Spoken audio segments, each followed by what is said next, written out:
BRAINY Dose presents How to Debate and Win Any Argument. Having an argument can be one of life's most difficult emotional situations. Conflicts can arise, whether with someone you love, despise, or don't even know. Heated debates increase anxiety, blood pressure, and your overall sense of discomfort. Some people go to great lengths to avoid any kind of conflict, while others seem ready to argue at a moment's notice. If you're like most people and you're somewhere in between, you prefer not to argue, but you're prepared to do so if necessary.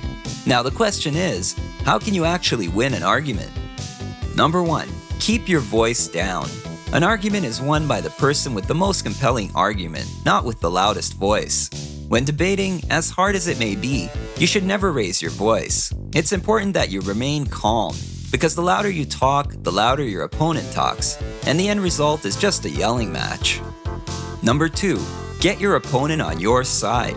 It's a good idea to try to get your opponent on your side.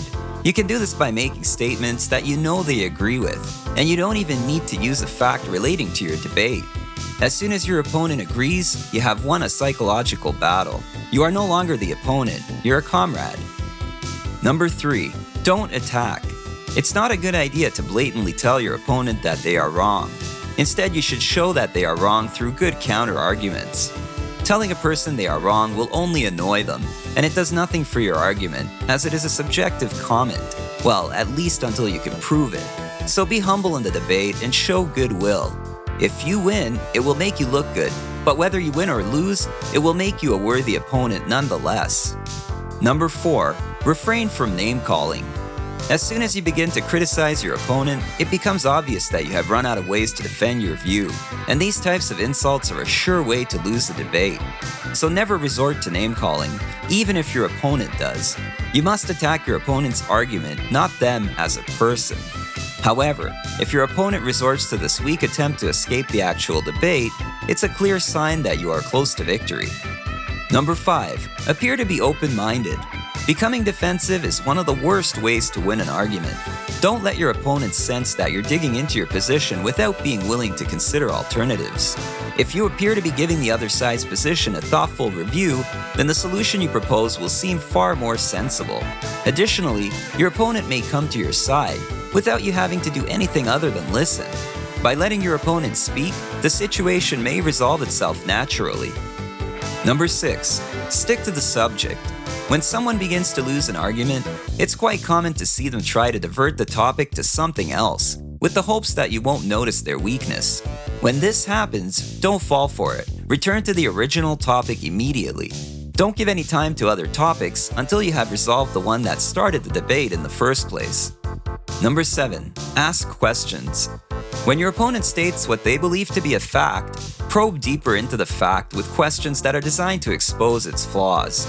Use "tell me more" type of questions, such as "can you give me an example?" These questions will almost always lead your opponent to the truth, and if they are honest, they will concede. Number 8. Be silent. Another great way to win any argument is by not arguing at all. After making a strong argument, let your opponent do all the talking, especially if they lack the facts to oppose you. They will likely just fumble around and give you a variety of new ways by which to oppose them. This may not lead to them conceding defeat, but it may lead to them walking away from the debate, a clear victory for you. Number 9. Know your facts. Do not state that something is true unless you're absolutely sure that it is. Also, be prepared to prove it if necessary. It's incredibly annoying to debate a topic with a person who is simply making up their arguments on the fly. You wouldn't like it if people did that to you, so don't do it to others. Only engage in a debate that you know you can win based on actual facts. Number 10. Know when to give up. If you have all the facts to back you up, you should be able to win any argument, if your opponent is willing to be honest. However, there will be times when your opponent gets the better of you and they corner you. When this happens, just concede the win, and you should always be graceful in defeat. Nothing is worse than a person who argues simply for the sake of it and refuses to give in. Let's face it, debating is a part of life. From negotiating difficult deals at work to dealing with heated emotional conflicts at home. Thankfully, now you have some useful tactics that will give you the upper hand and help you win any argument. We suggest you debate with class and keep your relationship with the opponent a top priority. But apart from that, you have to do what it takes to win, and you just can't argue with that, can you? Let us know what you think. Thanks for watching. If you enjoyed this video, give it a thumbs up and share it with your friends. For more videos like this, hit the subscribe button and be sure to press the notification bell to stay up to date.